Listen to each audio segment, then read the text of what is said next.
Après des millénaires de patriarcat, peut-être que les hommes ne sont pas une cause perdue. Paul, toi, tu travailles beaucoup moins que Charlotte. T'es une perle. Est-ce que tu ressens ça comme une atteinte à ta virilité? Mais non, mais pas du tout. Pas du tout. T'es quasiment une femme, quoi. Non, non, je suis un homme, moi. Mais un homme complètement démoli. Déconstruit. Déconstruit. On suit Simone, qui est une flic un peu limite réac, qui vit dans un milieu d'hommes et qui enquête sur un collectif féministe qu'elle soupçonne de complicité de meurtre. L'intrigue parallèle qui est Paul, lui, très en avance sur les questions du féminisme. Donc c'est un peu, voilà, une femme avec les défauts des hommes et puis un homme avec les qualités d'une femme et qui vont se rencontrer autour d'une accusation qui va leur faire à chacun un grand trajet, un cheminement, une introspection très positive et fertile. Tu peux nous dire où t'étais hier?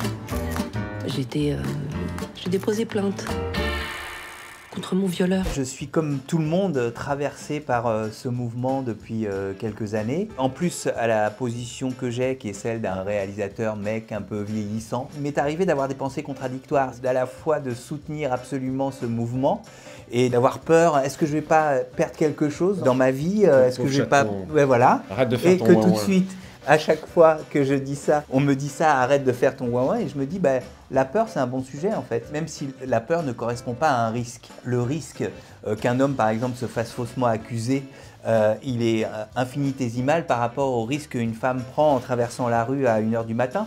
Mais ça ne veut pas dire que cette peur n'existe pas. Moi, ce que j'aime, c'est surtout d'accompagner Michel, non pas dans ses peurs et ses états d'âme, parce qu'au contraire, moi, j'ai envie de lui dire, mais attends, calme-toi. Quelque part, c'est pas le moment, on s'en fiche un peu là. Mais c'est surtout que le film, il apporte énormément de complexité, il rebat les cartes des genres. Les hommes ne sont pas forcément virils et violents, même s'il y en a une bonne lampée, et les femmes ne sont pas forcément associées à la douceur. Moi, ce que j'aime, c'est que c'est le trajet que font les personnages. Dans ce cas, écoutez-moi, on ne débarque qu'avec des brebis femelles.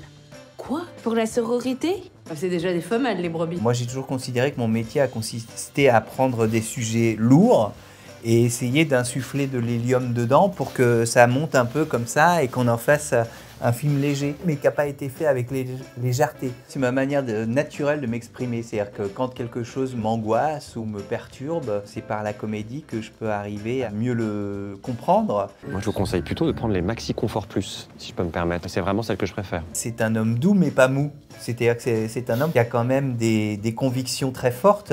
Par exemple, le refus du masculinisme triomphant qu'on peut croiser de plus en plus ces temps derniers. Ça peut libérer beaucoup d'hommes de se plonger dans ce combat féministe, d'accompagner les femmes, de les écouter, et que c'est ça la révolution des temps modernes, c'est l'enjeu de société. Je voulais en faire aussi un héros, effectivement, d'une nouvelle masculinité douce.